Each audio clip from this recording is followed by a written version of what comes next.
Good evening. This is All India Radio Kohima. I'm Jonas Yantan with Evening News.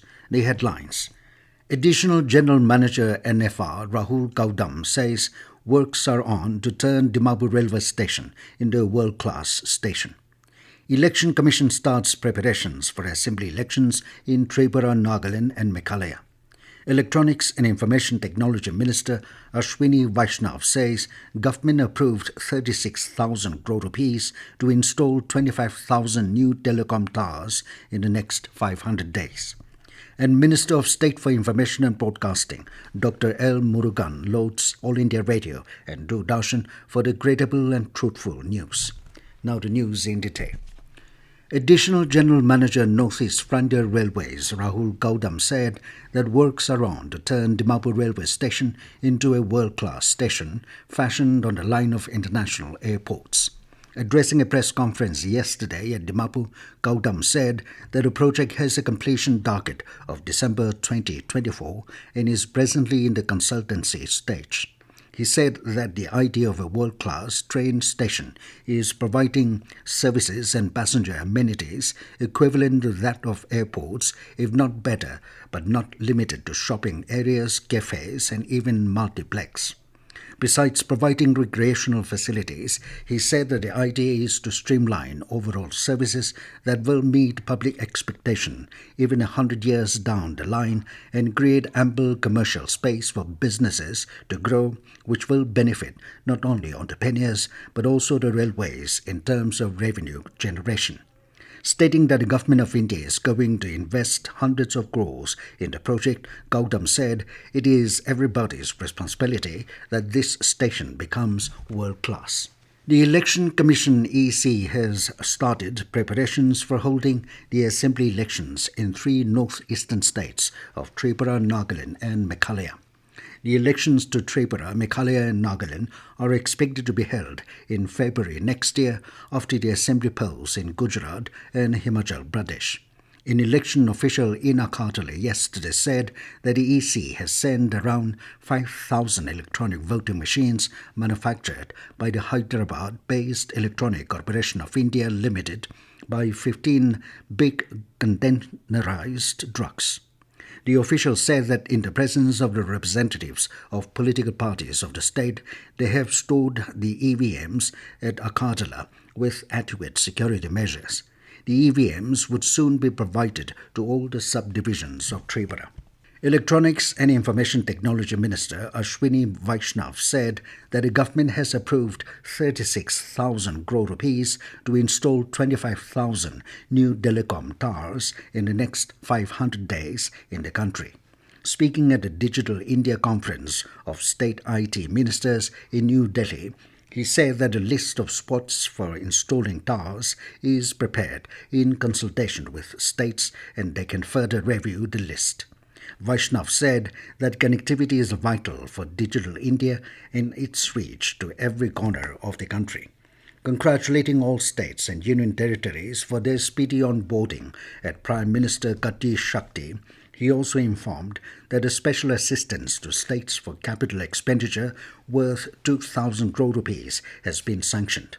Vaishnaw urged the states to be proactive and make business-friendly policies to attract businesses to their states. Minister of State for Information and Broadcasting Dr. L. Murugan has lauded All India Radio and Doordarshan for their credible and truthful news. He said the 2 wings of Prasar Bharati have played an effective role in disseminating information on government welfare schemes as well as creating awareness about the Indian culture and history and values of the nation. Murugan was addressing the Global News Forum 2022 in New Delhi today. Referring to AIR and DD coverage during COVID-19 pandemic, Murugan said that fake news and misinformation were the biggest threat during the period and the 2 media organizations played crucial roles in busting the myths. He lauded AIR and DD for creating awareness about COVID-19 vaccination as well as their coverage during Operation Ganga launched for the evacuation of Indians from Ukraine. Government has simplified financial eligibility norms in FM radio policy by removing 15% national cap on channel holding. The government has decided to remove the 3-year window period for restructuring of FM radio permissions within the same management group during the license period of 15 years. During its last meeting, the Union Cabinet approved the amendments of certain provisions in FM radio Phase 3 policy guidelines.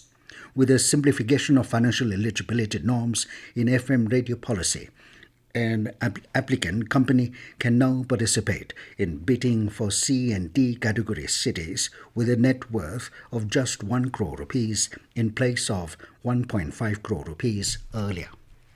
This news comes to you from All India Radio, Kohima. You can also listen to this news bulletin on News on Air app and YouTube channel AIR News Kohima. Information and Broadcasting Ministry has again issued an advisory to the media to refrain from publishing advertisements of online betting platforms.